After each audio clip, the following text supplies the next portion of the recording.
¿Cómo prevenir el trastorno por déficit de atención con hiperactividad, TDAH y el espectro autista?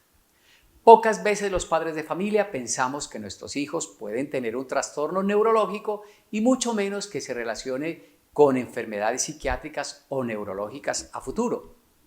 Un claro ejemplo lo tenemos con el trastorno por déficit de atención, mejor conocido por sus siglas como TDAH.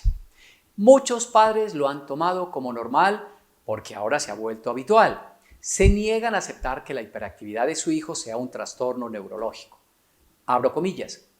Un error no se convierte en verdad por el hecho de que todo el mundo crea en él. Mahatma Gandhi. Lo que muchos padres creen es que el problema visible del TDAH de su hijo es solo la hiperactividad, pero ignoran que a futuro se relacione con varias enfermedades neuropsiquiátricas, sobre todo de la adolescencia en adelante.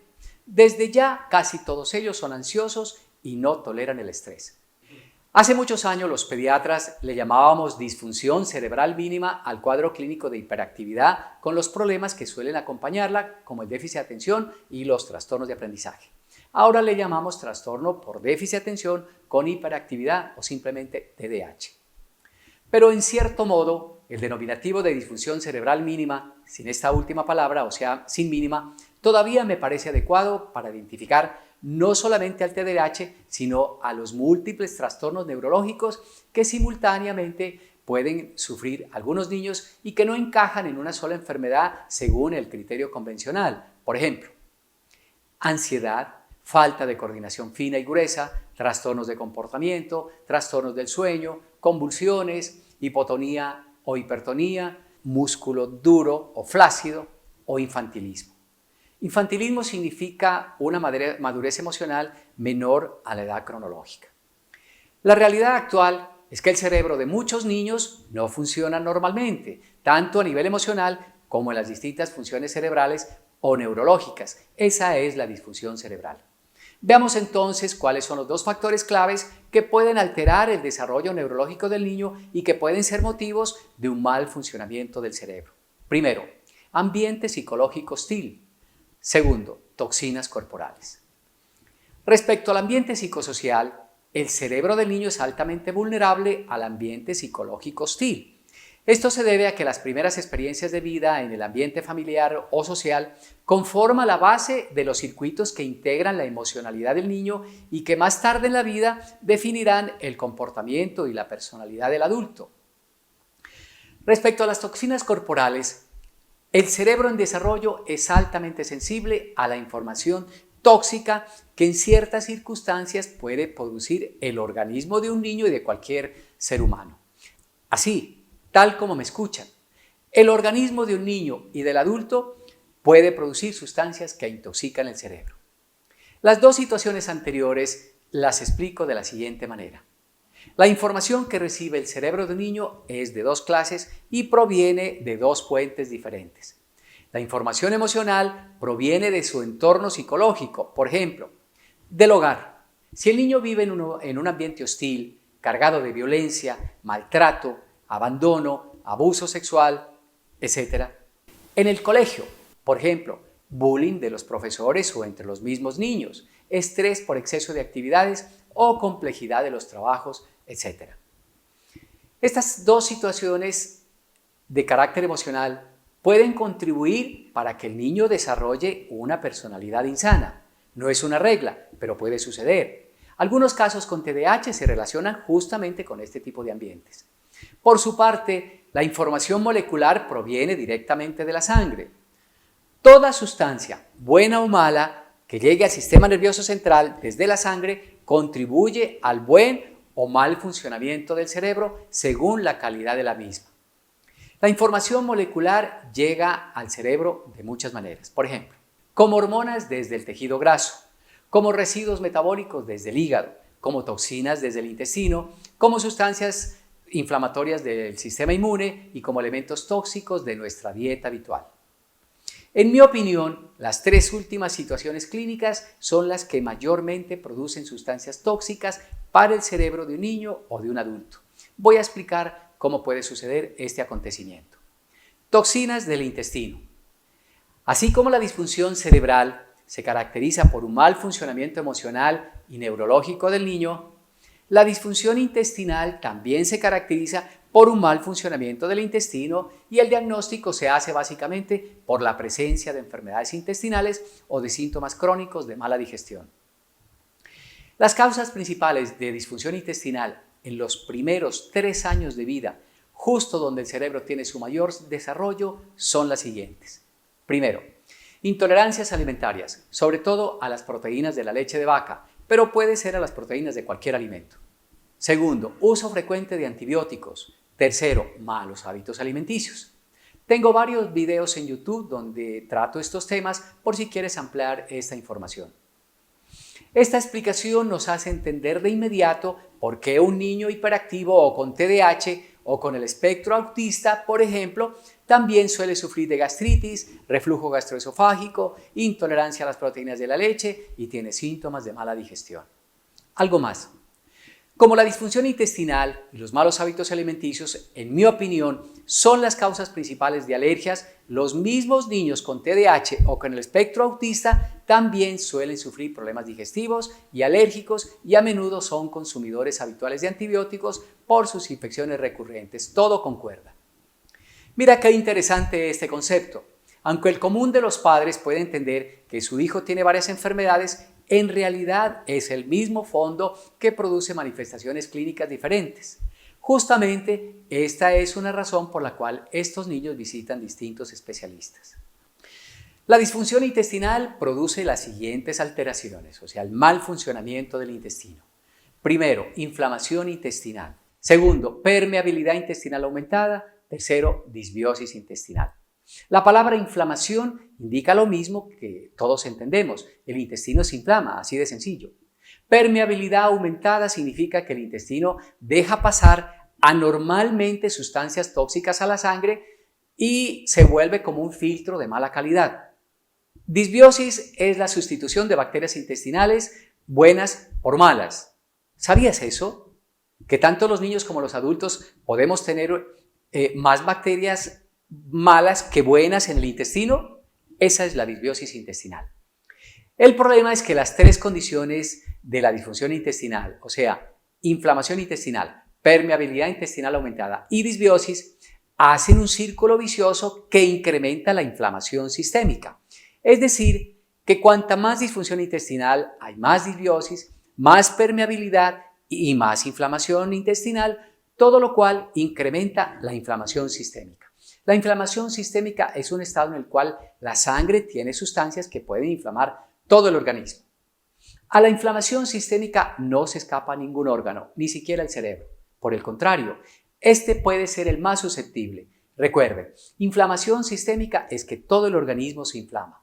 La permeabilidad intestinal aumentada permite la absorción de sustancias tóxicas desde el intestino a la sangre, incluyendo residuos bacterianos de la disbiosis precisamente. Luego, estas sustancias viajan por este medio, por la sangre, hasta el cerebro, donde producen un efecto de inflamación. Literal, inflaman el cerebro. Pero parte de estas mismas sustancias son atacadas por las células del sistema inmune en su viaje por la sangre y al hacerlo, estas células liberan sustancias inflamatorias que también llegan al cerebro donde hacen el mismo efecto. Inflaman el cerebro por todos los lados. Inflamación. Además, las bacterias malas de la disbiosis intestinal no producen varias hormonas y neurotransmisores que las bacterias buenas sí los producen y que el cerebro los utiliza para su buen funcionamiento y desarrollo normal. En su deficiencia de estos neurotransmisores y hormonas se reduce la supervivencia de las neuronas y se destruyen las conexiones entre una y otra. Las conexiones son las sinapsis. Gran parte de nuestro estado anímico, de la memoria, del aprendizaje y la atención dependen de las sustancias que producen las bacterias intestinales buenas, como se dice en el argot popular. Increíble, pero cierto. Por eso algunos estudiosos le llaman al intestino nuestro segundo cerebro. Pero por primera vez la ciencia ha entendido que el funcionamiento del cerebro no es independiente del funcionamiento intestinal. ¿Cómo les parece?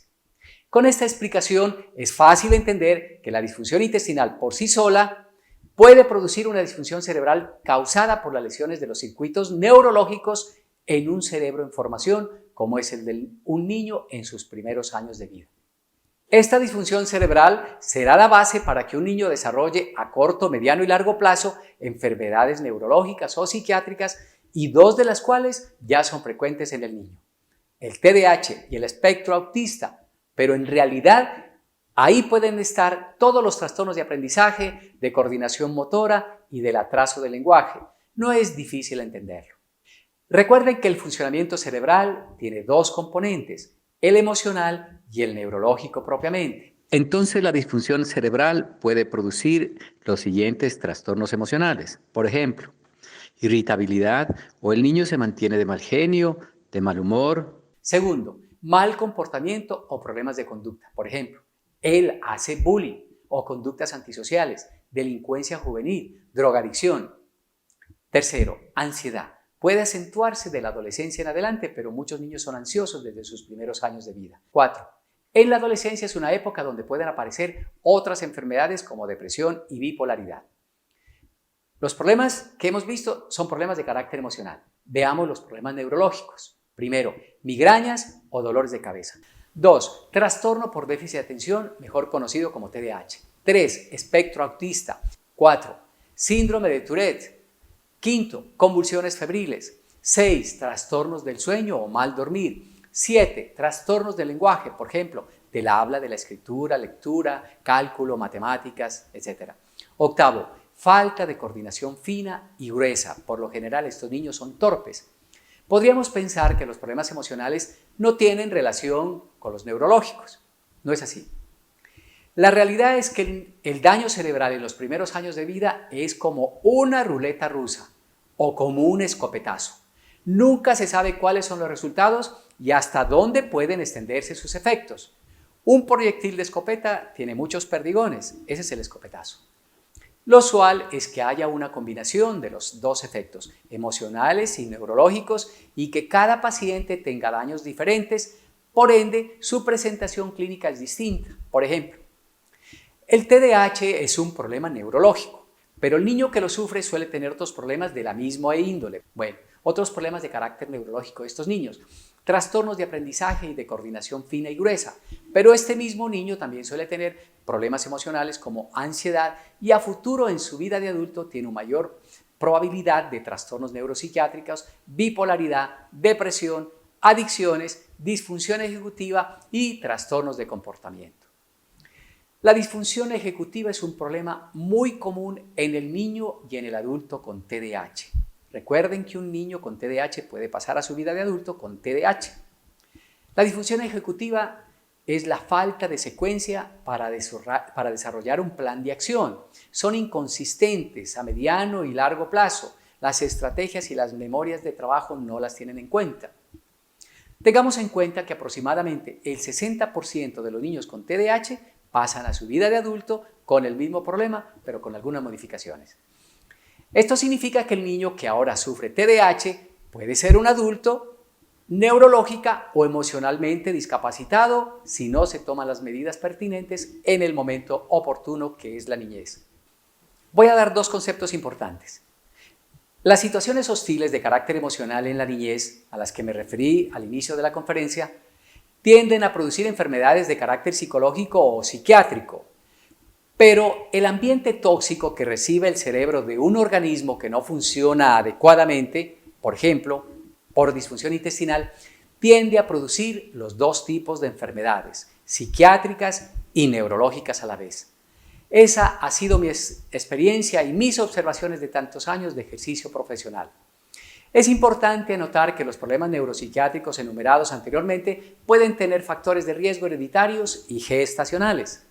Es decir, que los padres pueden sufrir cualquiera de estas condiciones clínicas y transmitirla a sus hijos como un rasgo hereditario, pero también que durante la gestación puede haber situaciones emocionales o clínicas que afectan los circuitos neurológicos del feto, lo cual será motivo de enfermedad a posteriori. Entonces, cuando existen estos dos factores de riesgo, hereditario y gestacional, el niño con disfunción intestinal en los primeros meses o años de vida está en mayor riesgo de sufrir disfunción cerebral. puesto que la disfunción intestinal perpetúa o agrava la alteración neurológica heredada de los padres o obtenida en el embarazo. Creo que ese es un concepto importante a tenerlo en cuenta. El rasgo hereditario y los problemas gestacionales pueden ser factores de riesgo importantes en la definición de la enfermedad neuropsiquiátrica del niño, del adolescente o del adulto, y concretamente en la expresión del TDAH y del espectro autista. Pero en mi opinión, son los factores ambientales o clínicos que el niño experimenta en sus primeros meses o años de vida, como es la disfunción intestinal y la inflamación sistémica, los que hacen que se exprese o no el rasgo de enfermedad que viene de la herencia de sus padres o de la gestación. Esa ha sido mi observación consistente durante 30 años de ejercicio profesional como pediatra, cuidando el funcionamiento intestinal del niño y evitando la inflamación sistémica. Creo yo, he podido evitar el espectro autista en todos mis pacientes y de la misma manera he podido prevenir y tratar el TDAH en muchos miles de mis pequeños pacientes. Esta labor se tiene que hacer desde los primeros de vida del niño, que afortunadamente yo tengo la oportunidad de hacerlo porque soy pediatra neonatólogo y a mi consulta llegan muchos bebitos desde los primeros días y meses de vida. Amigo o amiga, si has encontrado un contenido de valor en estas explicaciones, suscríbete y comparte este video. Es probable que algunos de tus contactos tengan problemas similares y tú los puedes ayudar. Estamos para conformar hogares sanos y felices.